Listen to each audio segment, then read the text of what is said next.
Hi there. I'm so glad you're here with me today. Now, there are certain sounds you get used to when you work in a department store or a mall. You're used to the music that's playing. You're used to the register, the sounds of it opening and closing, especially the old ones that are extremely loud. You're used to children crying and tired parents yelling at them or trying to keep their shit together.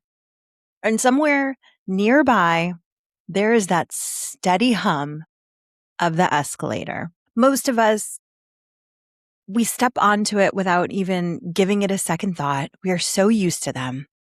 We may be looking at our phones, or customers are holding shopping bags and trying to keep up with their kids. But when you work near an escalator, you see it much differently.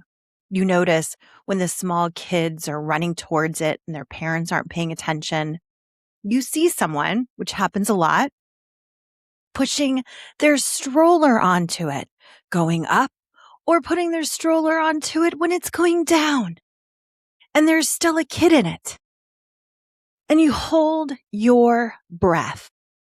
You watch loose shoelaces, long dresses, soft, smushy shoes like your Crocs or your slides, even long hair. Ugh, bad image. But you see long hair that's dangerously way too close to the sides and the railings. And sometimes you stop what you're doing and you watch because you know how quickly that moving staircase, it can become dangerous.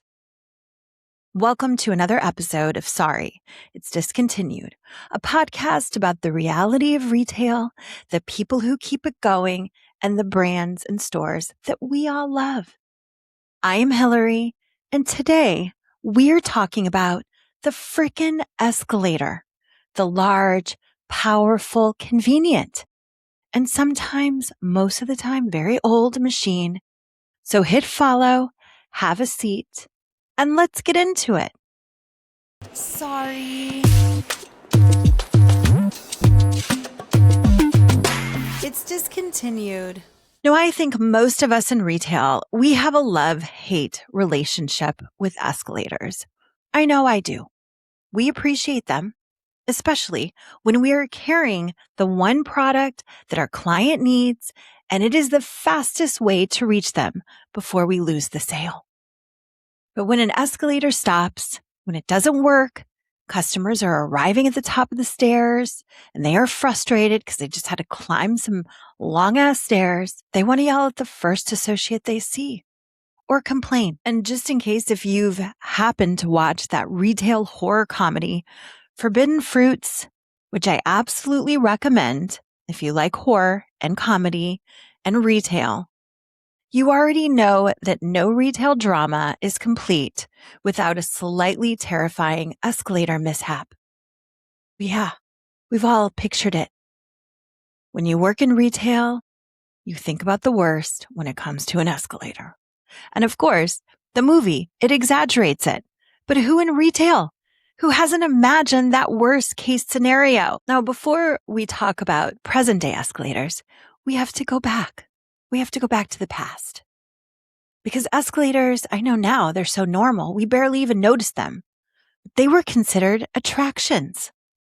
One of the earliest working versions in 1896, it was displayed at Coney Island as an attraction.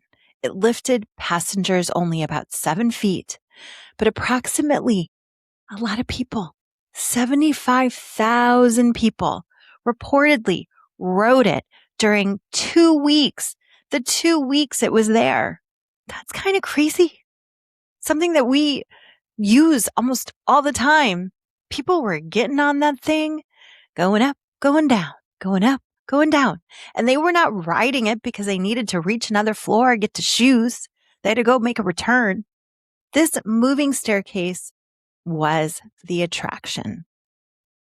And a few years later, another version was presented at the Paris Exposition in 1900. It won a major award, also helped give us the word escalator. Now quickly, already before then, department stores, they were embracing this technology. In 1898, Harrods, we all love Harrods in London. They introduced its first moving staircase. Apparently, the employees were offering smelling salts and cognac to nervous customers. Hey, sign me up. I want a cognac. I'll get on an escalator for a cognac. And that same year, Bloomingdale's installed their escalators. In New York, 1902, Macy's, they installed their famous wooden escalators at its New York flagship. By 1906, Le Bon Marche had brought the technology to Paris, while Wertheim introduced it in Berlin. Escalators, they did more than just move people around. They changed how stores were designed, how customers shopped. Before elevators and escalators, every additional floor required customers. They had to ask themselves, do I really want to climb these stairs? Do I really want to go up another flight? An elevator made the trip easier, but you were stuck in a box. An escalator, it kept moving them while allowing them to see the store around them. They could see the sales. They could see the products and the merchandise, the beauty counters. They saw the displays on the next floor. They saw other shoppers carrying bags, and it helped them decide where they wanted to go next. And for stores, this was revolutionary because escalators eventually became a big part of the visual identity of the mall. I mean, come on. You remember. I know, growing up in the 80s. Hey, I'll meet you by the escalator. Mom, I'm going to go into the Gap. I'll meet you by the escalator. Or when you would ride the escalator down to the food court, right in the center, looking at all the holiday decorations and all of the storefronts. It's been part of our retail nostalgia. Anyone who has shopped in the mall through their childhood, you always think, you think of an escalator. It's always a part of it. But now anyone who has worked beside an escalator or worked in a store that has an escalator or you're close by an escalator, that romance, it wears off when it breaks, when you see children playing around it, God forbid, and someone gets hurt. And then you're kind of not a fan of the escalator. Kind of stresses you out.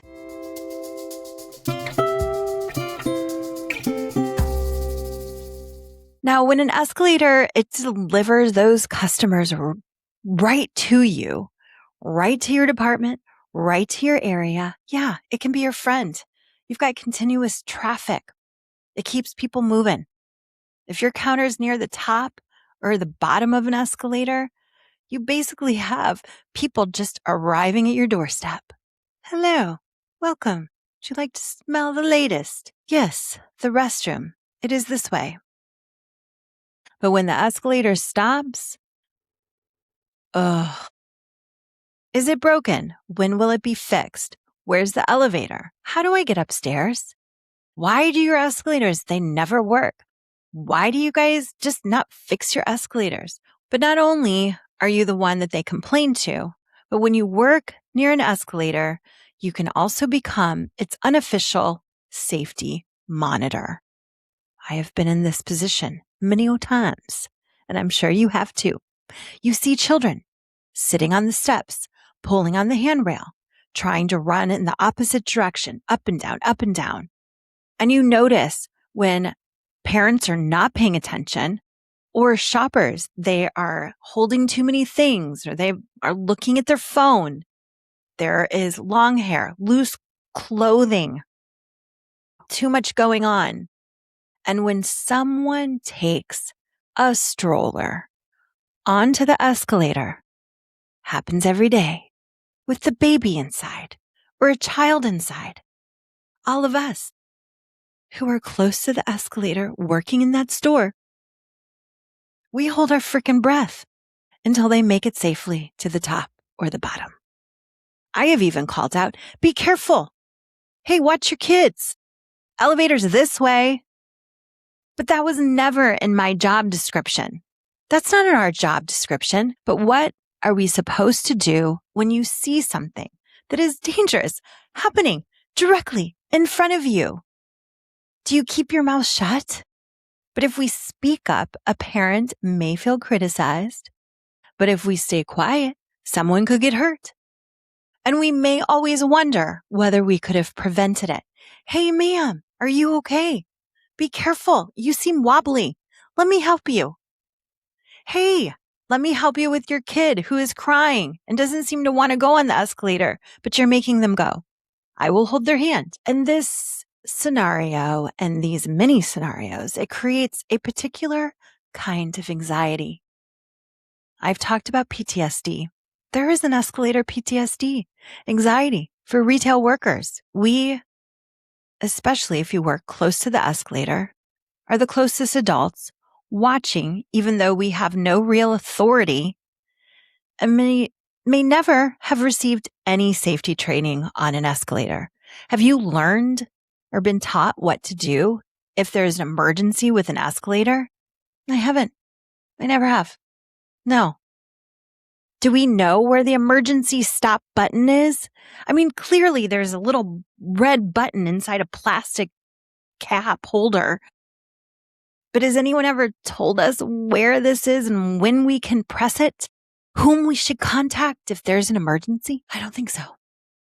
What we should do if a shoe or a piece of clothing or a child's hand, God forbid, became trapped. I think about these questions because I learned personally just how quickly an escalator can become dangerous. And it happened to my kid.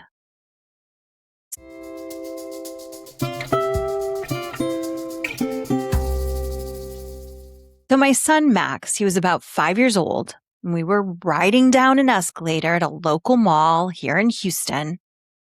And we were riding down the escalator together, and we had just gone to GameStop. He was all excited, had his little video game in his bag, and he was standing directly in front of me, wearing his Crocs. He had new blue Crocs that were like dinosaur-inspired Crocs. They're adorable. And as we moved downward, Max stood a little too close to the side of the escalator. The corner of his Croc caught between the moving step and the side panel. This happened so quickly, y'all. And the machine began pulling his shoe and his foot with it. Thankfully, I was standing behind him. I was directly behind him. And I grabbed Max. I managed to yank him completely out of the Croc before the escalator could pull him any farther. Now, the escalator, it did not care. It swallowed his shoe without a problem. But thank God, it did not take my son's foot. And even now, I think about how differently that moment could have ended. A machine powerful enough to swallow his shoe could have caused a horrific injury. We were incredibly lucky that I was close enough to reach him and react immediately. The fact that I was behind him and could lift him up. But he was scared and hurt and terrified. I needed to get him to the doctor or to the emergency clinic. But instead of feeling helped and reassured, this was after I was yelling, help, my son, his shoe. Oh my God, somebody call somebody. After this just happened, the security officer said something I have never forgotten. This happens a lot. This happens a lot. Like, what? If children's shoes were being caught often enough for someone to say that so casually, why weren't we being clearly warned? There was not a large sign about soft, flexible shoes. And what happened to Max, it's a dangerous situation that happens frequently. Now, at that time, a few years before, in 2008, the U.S. Consumer Product Safety Commission, they started warning about soft, flexible footwear on escalators. It had reported 77 entrapment incidents beginning in January of 2006. About half caused injuries, and all but 2 of them involved flexible clogs or slides. All but 2. That warning, it was exactly what happened to Max and his shoe. Now, more recent reports or incidents show that escalator accidents, they still happen.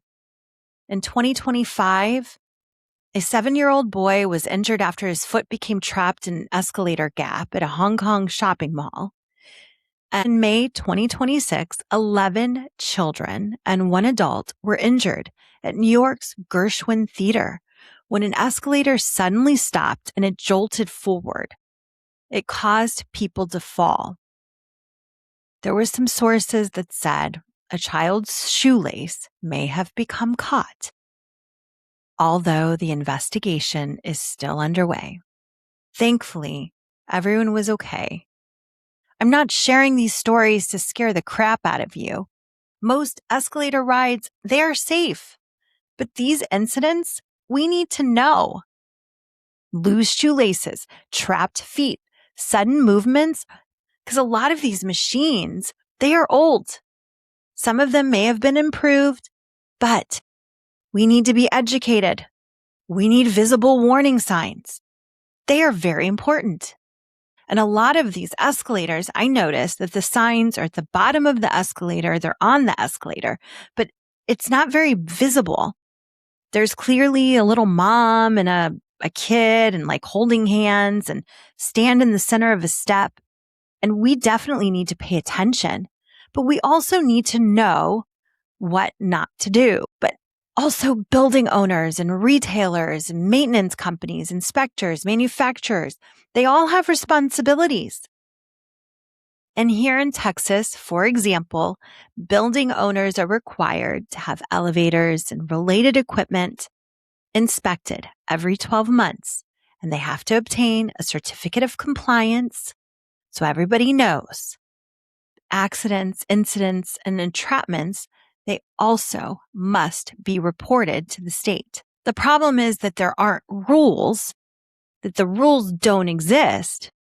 The problem is we don't see signs. It is not clearly visible to the people who are getting onto the escalator. But surely we can make room for visible safety reminders. Hold your child's hand. Stand towards the center of the step. Keep soft shoes like your Crocs or slides away from the moving side of the step. No loose shoelaces before getting on an escalator. Hey, and long dangling clothing. Keep them away from the sides. Hold the handrail if you are unsteady. And do not take a stroller, a cart, a walker on an escalator. There are elevators. Now, I don't want to sound like an asshole, but come on, y'all. Accidents can happen.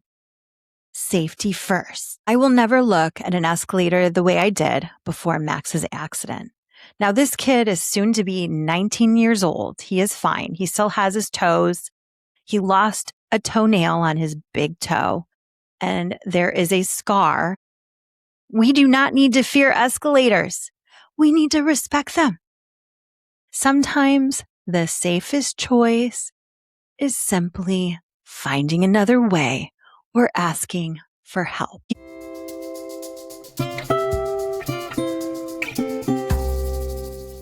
Now, before we leave today, I want to go back in time. I want to highlight something that I loved when I was a kid. I want to highlight a discontinued that I still remember. Do you guys remember? Of course, they're still around, the Bonnie Bell lip balms, right? Did you know Bonnie Bell, they had emotion fragrances? I had one. I loved it.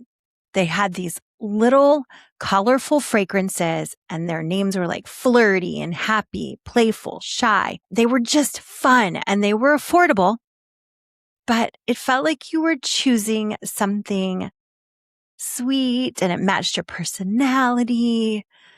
And I really love them. So I would have been like 14, but sadly, the line is not around anymore. But if you love fragrances like that, I mean, there's so many things out now that it's endless. I really recommend exploring Le Monde Gourmand. They have a website, and this brand, it's just so fun. They're playful and fruity and floral and comforting, but they are also affordable. And they're so just fun to layer. You can have so much fun discovering some of these really adorable scents. Well, anyway, I thank you for sitting with me today. And I hope that you are going to go do something nice for yourself. You're going to go love on yourself. Maybe get a slushie, go for a walk, maybe watch your favorite show, journal. Don't forget, you deserve it. And also don't forget to shop inside your local stores, support your local sales associates. They matter. And smile, whether you are behind the counter or in front of it. I am Hilary, and I thank you for sitting with me on Sorry It's Discontinued. And I'll see you next time. Bye. Thank you so much for listening to Sorry It's Discontinued, the podcast that brings you the reality of retail and the people, brands, stores, and products we all love. If you enjoyed today's episode, hit follow, leave a review, or share it with a fellow retail warrior. You can always connect with me or support the show at sorryitsdiscontinued.com or buymeacoffee.com/sorrypodcast. Now, this podcast is independently produced and not sponsored by any brand, company, or organization. All views, opinions, and personal stories shared are their own and do not represent any retailer or brand mentioned. Brand names, product references, and service mentions are included for storytelling and commentary purposes only. But I thank you so much for sitting with me today. And remember, continue to shop in store, support your local stores and your local sales associates. You can even call them and order. It's amazing. And every visit helps keep these stores open so we can all continue enjoying real in-person retail therapy. And I'll see you next time. I appreciate you so much. Bye. Sorry. It's discontinued.